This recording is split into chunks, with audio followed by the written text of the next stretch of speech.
Chapter 4. Devotional Service Surpasses All Liberation. How much a devotee is seriously attached to the devotional service of the Supreme Personality of Godhead can be understood from the statement of Maharaj Prithu, Adiraj, which is described in Srimad Bhagavatam, 4th Canto, 20th Chapter, 21st Verse. He prays to the Supreme Personality of Godhead thusly, quote, My dear Lord, if, after taking liberation, I have no chance of hearing the glories of your Lordship, glories chanted by pure devotees from the core of their hearts in praise of your lotus feet, and if I have no chance for this honey of transcendental bliss, then I shall never ask for liberation or this so-called spiritual emancipation. I shall simply always pray unto your Lordship that you may give me millions of tongues, millions of ears, so that I can constantly chant and hear of your transcendental glories. End quote. The impersonalists desire to merge into the existence of the Supreme, but without keeping their individuality, they have no chance of hearing and chanting the glories of the Supreme Lord. Because they have no idea of the transcendental form of the Supreme Lord, there is no chance of their chanting and hearing of his transcendental activities. In other words, unless one is already beyond liberation, one cannot relish the transcendental glories of the Lord, nor can one understand the transcendental form of the Lord. A similar statement is found in the Srimad Bhagavatam, 5th Canto, 14th Chapter, 43rd Verse. Sukadeva Goswami addresses Parikshit Maharaj there and says, quote, The great soul of King Bharat was so much attached to the service of the lotus feet of Krsna that he very easily gave up his lordship over the earthly planet and his affection for children, society, friends, royal opulence, and beautiful wife. He was so very lucky that the goddess of fortune was pleased to offer him all kinds of material concessions, but he never accepted any of these material opulences. End quote. Sukadeva Goswami eulogizes this behavior of King Bharat very highly. He says, quote, Any person whose heart is attracted by the transcendental qualities of the Supreme Personality of Godhead, Madhusudana, not to speak of material opulences, does not care even for that liberation which is aspired to by many great sages. End quote. In the Bhagavatam, 6th Canto, 11th Chapter, 23rd Verse, there is a similar statement by Vritrashura, who addresses the Lord as follows, quote, My dear Lord, by leaving your transcendental service, I may be promoted to the planet called Dhruvaloka, the pole star, or I may gain lordship over all the planetary systems of the universe. But I do not aspire to this, nor do I wish the mystic perfections of yoga practice, nor do I aspire to spiritual emancipation. All I wish for, my Lord, is your association and transcendental service eternally. End quote. This statement is confirmed by Lord Shiva in the Srimad Bhagavatam, 6th Canto, 17th Chapter, 52nd Verse, wherein Lord Shiva addresses Sati thusly, quote, My dear Sati, persons who are devoted to Narayana, Krsna, are not afraid of anything. If they are elevated to the higher planetary systems, or if they get liberation from material contamination, or if they're pushed down to the hellish condition of life, or in fact, in any situation, whatever. They are not afraid of anything, simply because they have taken shelter of the lotus feet of Narayana. For them, any position in the material world is as good as another." End quote. There is a similar statement by Indra, the king of heaven, in Srimad Bhagavatam, 6th Canto, 18th chapter, 52nd verse. There, Indra addresses his mother in this manner. Quote, "My dear mother, Aditi, persons who have given up all kinds of desire and are simply engaged in devotional service to the Lord know what is actually their self-interest. Such persons are actually serving their self-interest and are considered first-class experts in the matter of advancing to the perfectional stage of life." End quote. In the 7th canto of the Bhagavatam, 6th chapter, 23rd verse, Maharaj Prahlad says, quote, "My dear friends who are born into atheistic families, if you can please the Supreme Personality of Godhead, Krsna, then there is nothing more rare in this world." In other words, if the Supreme Lord Krsna is pleased with you, then any desire that you may have within the core of your heart can be fulfilled without any doubt. As such, what is the use of elevating yourself by the results of fruitive activities, which are automatically achieved in all events by the modes of material nature? And what is the use for you of spiritual emancipation or liberation from material bondage? If you are always engaged in chanting the glories of the Supreme Lord and always relishing the nectar of the lotus feet of the Lord, then there is no necessity for any of these. End quote. By this statement of Prahlad Maharaj, it is clearly understood that one who takes pleasure in chanting and hearing the transcendental glories of the Lord has already surpassed all kinds of material benedictions, including the results of pious fruitive activities, sacrifices, and even liberation from material bondage. Similarly, in the same 7th canto, 8th chapter, 39th verse, when the demigods are offering prayers to Lord Nrsimha, Indra, the king of heaven, says, quote, "O Supreme One, these demons talk of our share of participation in the performances of ritualistic sacrifices. But simply by your appearance as Lord Nrsimhadev, you have saved us from terrible fears. Actually, our shares in the sacrificial performances are due to you only, because you are the supreme enjoyer of all sacrifices. You are the supersoul of every living entity, and therefore you are the actual owner of everything. Long were our hearts always filled with fear of this demon, Hiranyakashipu. But you are so kind towards us that by killing him, you have removed that fear from within our hearts and have given us the chance to place your lordship within our hearts again.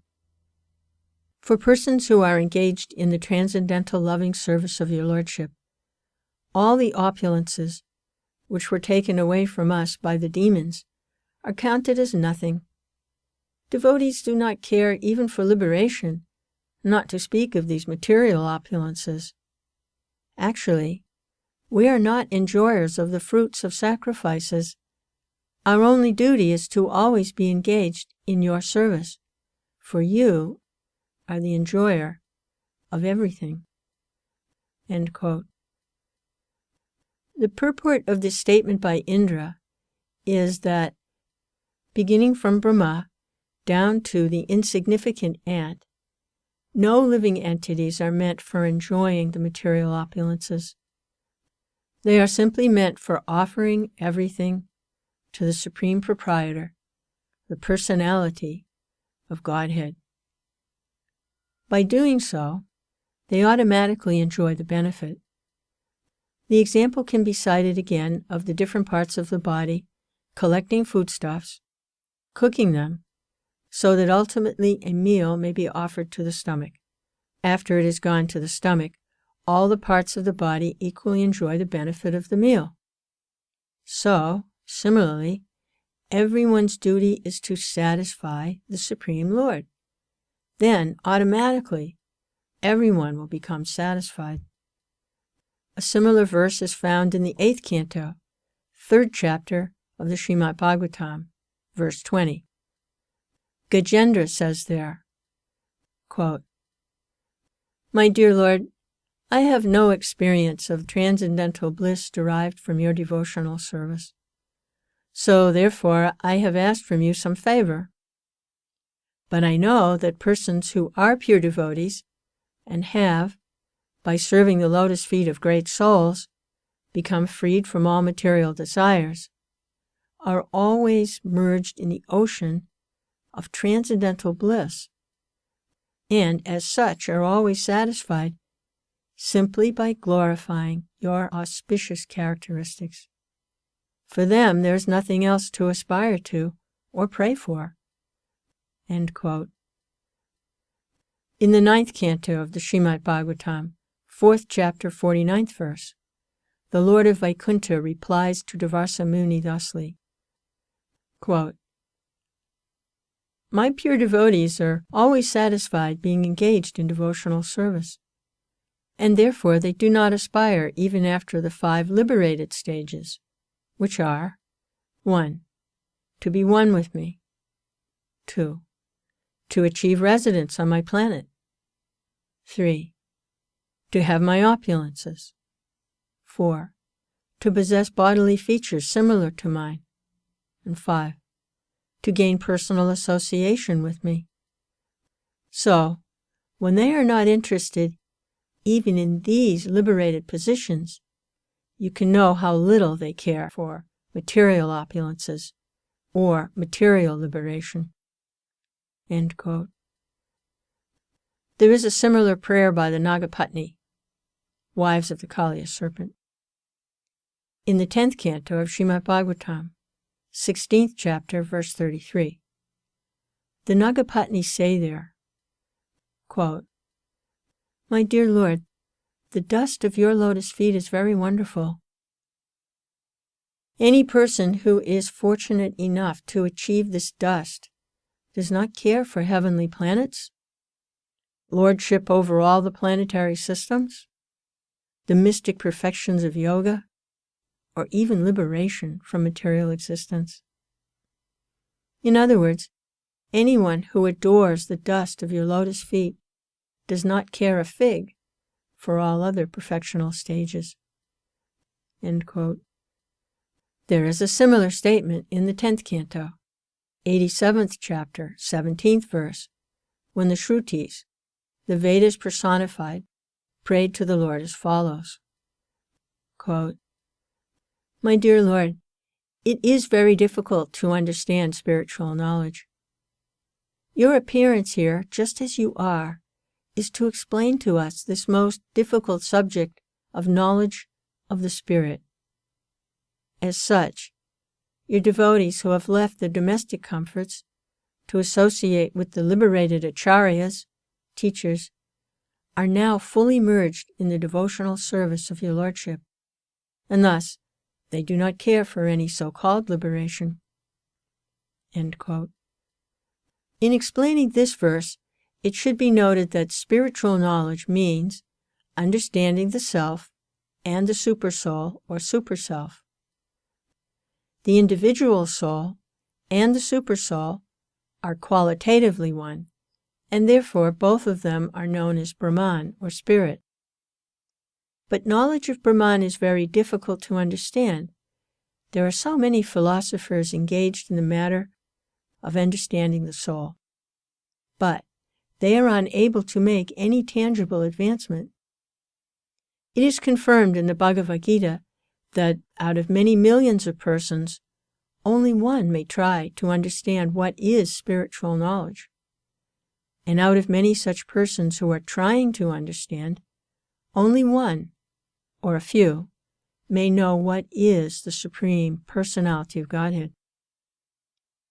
So this verse says that spiritual knowledge is very difficult to achieve, and so, in order to make it more easily attainable, the Supreme Lord Himself comes in His original form as Sri Krishna and gives His instruction directly to an associate like Arjuna, just so that people in general may take advantage of this spiritual knowledge.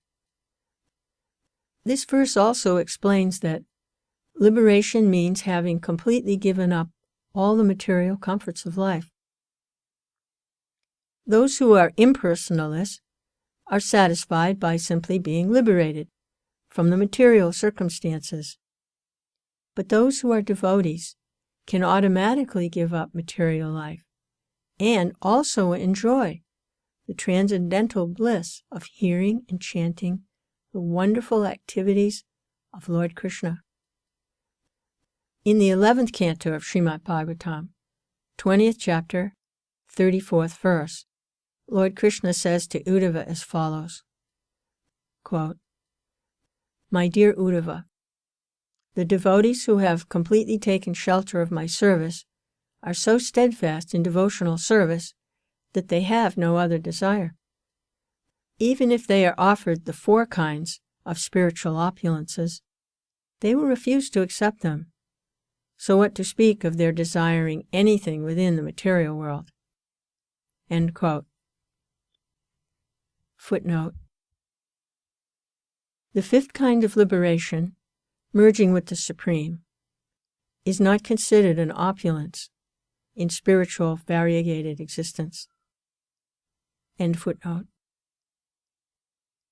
Similarly, Lord Krishna says in another passage of the Bhagavatam, 11th canto, 14th chapter, 13th verse, quote, "My dear Uddhava, a person whose consciousness is completely absorbed in my thought and activities does not aspire even to occupy the post of Brahma, or the post of Indra, or the post of lordship over the planets, or the 8 kinds of mystic perfections, or even liberation itself." End quote. In the 12th canto of Srimad Bhagavatam, 10th chapter, verse 6, Lord Shiva says to Devi, quote, "My dear Devi, this great Brahmin sage Markandeya has attained unflinching faith and devotion unto the Supreme Personality of Godhead, and as such, he does not aspire after any benedictions, including liberation from the material world." End quote. Similarly, there is a statement in the Padma Purana describing the ritualistic function during the month of Kartik, October-November. During this month, in Vrindavan, it is the regulative principle to pray daily to Lord Krishna in his Damodar form. The Damodar form refers to Krishna in his childhood when he was tied up with rope by his mother Yasoda. Dama means ropes, and Udara means the abdomen. So, Mother Yasoda, being very disturbed by naughty Krishna, bound him round the abdomen with a rope, and thus Krishna is named Damodar. During the month of Kartik, Damodar is prayed to as follows, quote, "My dear Lord, you are the Lord of all, the giver of all benedictions." End quote. There are many demigods like Lord Brahma and Lord Shiva who sometimes offer benedictions to their respective devotees. For example, Ravana was blessed with many benedictions by Lord Shiva, and Hiranyakashipu was blessed by Lord Brahma. But even Lord Shiva and Lord Brahma depend upon the benedictions of Lord Krishna. Therefore, Krishna is addressed as the Lord of all benefactors. As such, Lord Krishna can offer his devotees anything they want, but still, the devotee's prayer continues. Quote, "I do not ask you for liberation, or any material facility up to the point of liberation. What I want, as your favor, is that I may always think of your form as I see you now as Damodar. You are so beautiful and attractive that my mind does not want anything else besides this wonderful form." End quote. In the same prayer, there's another passage in which it is said, quote, "My dear Lord Damodar, once when you were playing as a naughty boy in the house of Nanda Maharaj, you broke the box containing yogurt, and because of that, Mother Yasoda considered you an offender and tied you with rope to the household grinding mortar.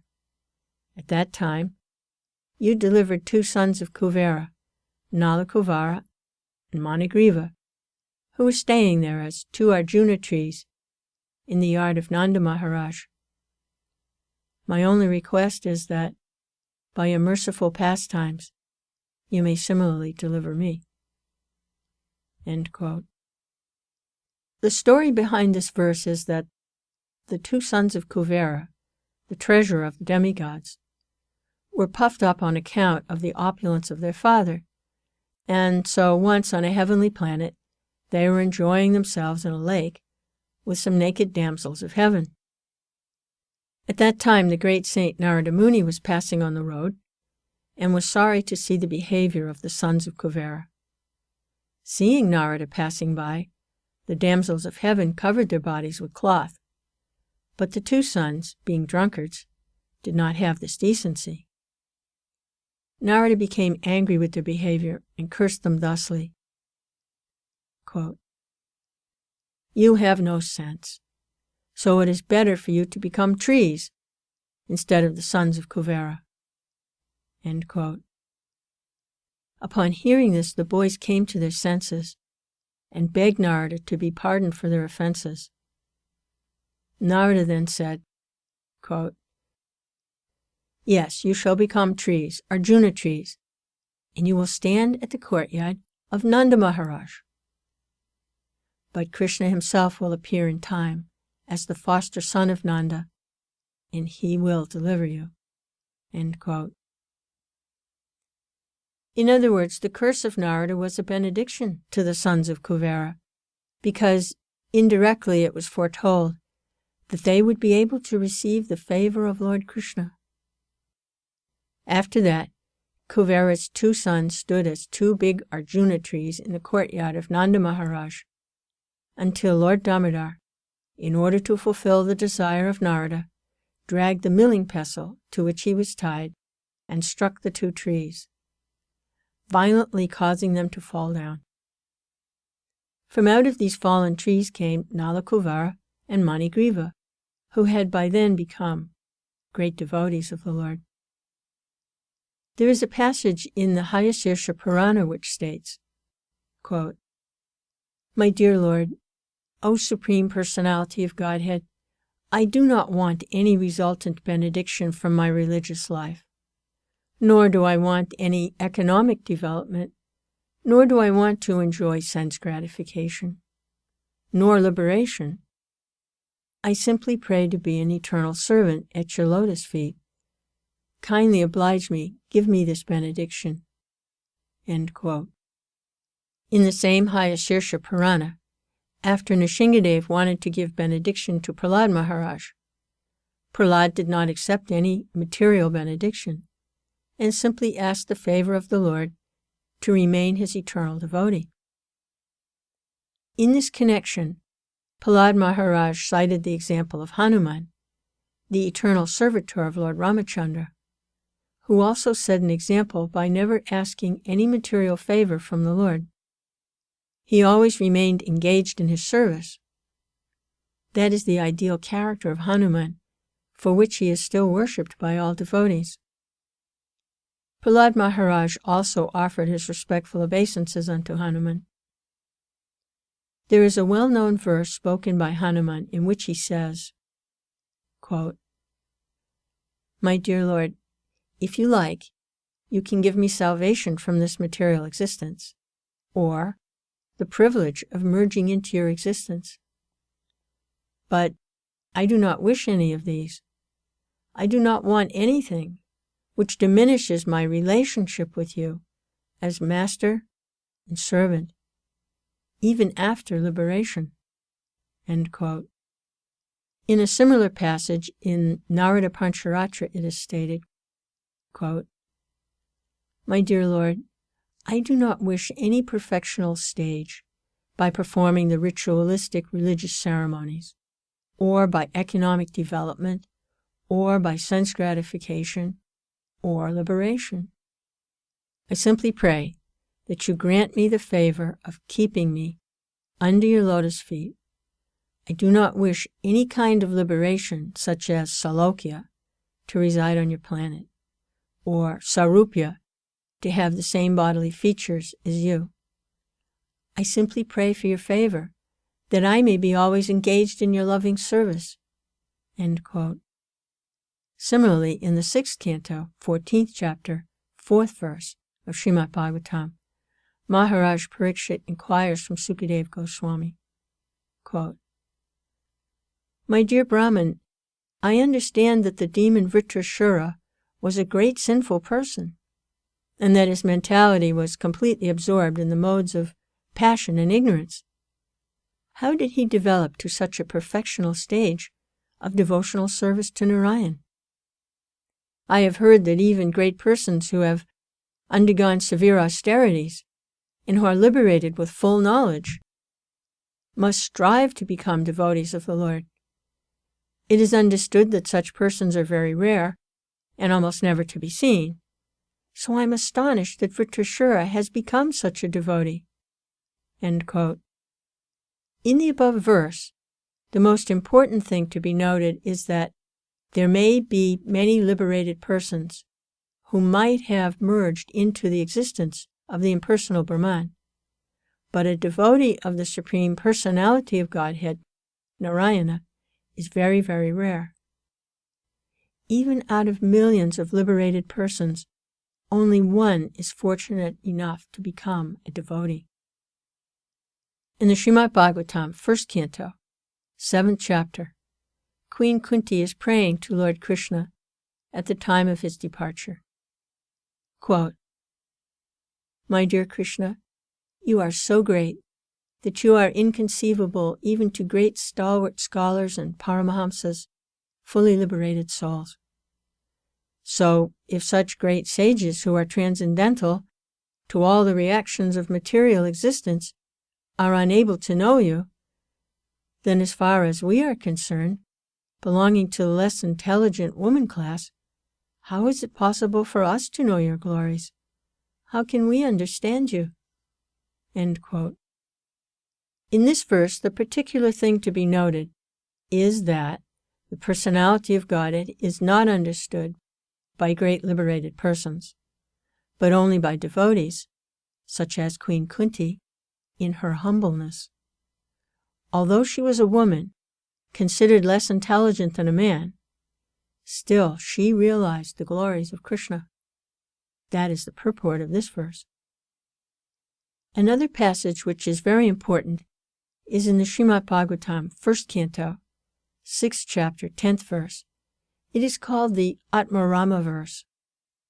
In this Atmarama verse, it is stated that even those who are completely liberated from material contamination are attracted by the transcendental qualities of Lord Krishna. Footnote. This Atmarama verse was once nicely explained by Lord Chaitanya to Sanatana Goswami. There is a detailed explanation of this verse in the author's Teachings of Lord Chaitanya. End footnote. The purport of this verse is that a liberated soul has absolutely no desire at all for material enjoyment. He is wholly freed from all kinds of material desires. Yet, he is irresistibly attracted by the desire to hear and understand the pastimes of the Lord. We can therefore conclude that the glories and pastimes of the Lord are not material. Otherwise, how could the liberated persons known as Atmaramas be attracted by such pastimes? That is the important point in this verse. From the above statement, it is found that a devotee is not after any of the stages of liberation.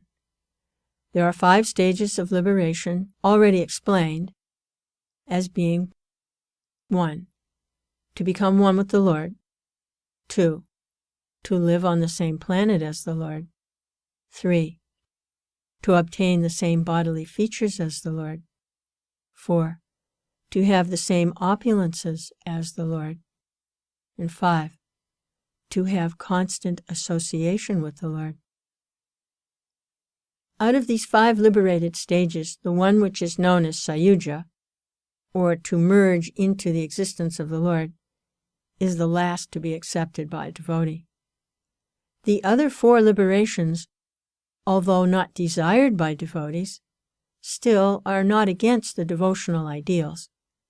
Some of the liberated persons who have achieved these 4 stages of liberation may also develop affection for Krsna and be promoted to Goloka Vrindavan planet in the spiritual sky. In other words, those who are already promoted to the Vaikuntha planets and possess the 4 kinds of liberation may also sometimes develop affection for Krsna and be promoted to Krishna Loka. So those who are in the 4 liberated states may still be going through different stages of existence. In the beginning, they may want the opulences of Krishna. But at the mature stage, the dormant love for Krishna exhibited in Vrindavan becomes prominent in their hearts. As such, the pure devotees never accept the liberation of Sayuja to become one with the Supreme, though sometimes they may accept as favorable the other 4 liberated states. Out of many kinds of devotees of the Supreme Personality of Godhead, the one who is attracted to the original form of the Lord, Krishna in Vrindavan, is considered to be the foremost, first-class devotee. Such a devotee is never attracted by the opulences of Vaikuntha, nor even of Dwarka, the royal city where Krishna ruled. The conclusion of Sri Rupa Goswami is that the devotees who are attracted by the pastimes of the Lord in Gokula, or Vrindavan, are the topmost devotees. Footnote: Vrindavan is the transcendental place where Krishna enjoys his eternal pastimes as a boy, and it is considered the topmost sphere in all existence. When this is exhibited in the material world, the place is called Gokula, and in the spiritual world it is called Goloka, or Goloka Vrindavan. A devotee who is attached to a particular form of the Lord does not wish to change his devotion to other forms. For example, Hanuman, the devotee of Lord Ramachandra, knew that there is no difference between Lord Ramachandra and Lord Narayana, and yet he still wanted to render service only unto Lord Ramachandra. That is due to the specific attraction of a particular devotee. There are many, many forms of the Lord, but Krishna is still the original form. Though all of the devotees of the different forms of the Lord are in the same category, still it is said that those who are devotees of Lord Krishna are the topmost in the list of all devotees.